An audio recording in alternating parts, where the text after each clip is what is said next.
Terima kasih Anda masih bersama kami di After 10. Badan Pengawas Obat dan Makanan pada Jumat pekan lalu telah menerbitkan izin penggunaan darurat vaksin Sinopharm dalam program vaksinasi gotong royong. Dan penyuntikan pertama direncanakan dimulai pekan depan. 482.400 dosis vaksin Sinopharm yang tiba pada Jumat 30 April lalu dan 500.000 dosis pada Sabtu 1 Mei adalah vaksin gelombang pertama untuk program vaksinasi gotong royong. Kamar Dagang Indonesia yang menjadi penanggung jawab pendaftaran vaksinasi gotong royong menyatakan penyuntikan akan dilakukan pada 9 atau 10 Mei mendatang. Dan rencananya kita sudah bicara dengan Bio Farma dan juga dengan Kemenkes itu rencana penyuntikannya itu minggu depan mungkin di tanggal 9 atau tanggal 10 lah gitu. Mungkin tanggal 10 lebih. Jadi itu rencananya dan kita berikan kepada kombinasi antara UMKM yang mendaftar melalui Kadin dan juga perusahaan dan perusahaan-perusahaan ya.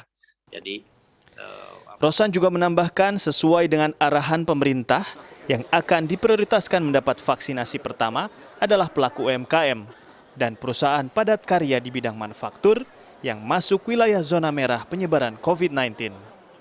Vaksinasi gotong royong akan dilakukan di klinik atau rumah sakit swasta yang telah mendapat izin dari Kementerian Kesehatan, serta di vaksin center yang diperuntukkan bagi pelaku UMKM.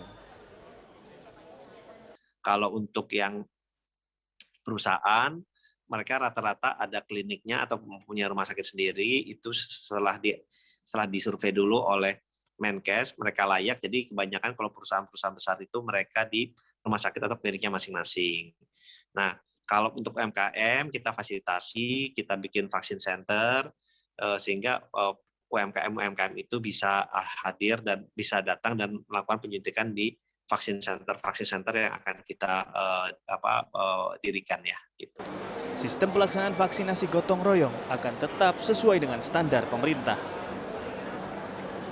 Fasilitas pelayanan kesehatan yang akan ditunjuk ya menjadi pemberi pelayanan vaksinasi gotong royong itu harus merupakan Fasiankes yang memang sudah direkomendasikan dan disetujui oleh Dinas Kesehatan setempat ya. Jadi mekanismenya akan sama, akan diakses punya tenaga vaksinator enggak, punya kemampuan untuk mengelola rantai dingin enggak gitu tuh. Jadi standarnya tadi saya sampaikan ya bahwa standarnya itu sama dengan standar yang ditentukan oleh pemerintah. Pemerintah juga menjamin tidak akan terjadi tumpang tindih dalam pelaksanaan vaksinasi karena data yang diperoleh Kadin dari perusahaan akan disinkronisasi dengan data penerima vaksin di Kementerian Kesehatan. Seperti itu. Jadi nanti itu prosesnya data diberikan, setelah data di cleaning kita kembalikan lagi ya ke Kadin dan Bio Farma karena itu menjadi data final ya.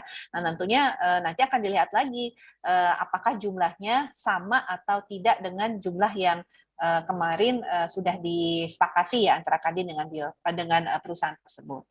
Sesuai dengan peraturan Menkes nomor 10 tahun 2021, biaya program vaksinasi gotong royong akan dibebankan kepada badan usaha yang mendaftar kepada Kadin. Hingga Maret 2021, lebih dari 17.000 perusahaan telah mendaftarkan 8,6 juta karyawannya sebagai peserta program vaksinasi gotong royong. Kadin pun masih membuka pendaftaran bagi perusahaan yang ingin mengikuti program ini melalui laman vaksin.kadin.id. Angga Putra, Hadi Ahdiana, Jakarta.